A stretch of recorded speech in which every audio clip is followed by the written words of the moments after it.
Hoje o cardápio aqui, ó, vai ser ovo, tempero baiano, pimenta do reino, farinha e couve, entendeu?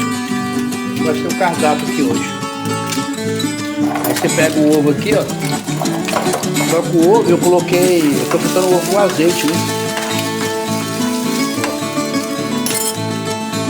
Azeite, pega o azeite e joga o azeite, beleza?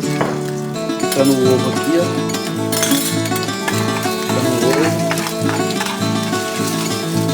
Aí eu vou jogar devagarzinho, jogando a couve aqui, ó.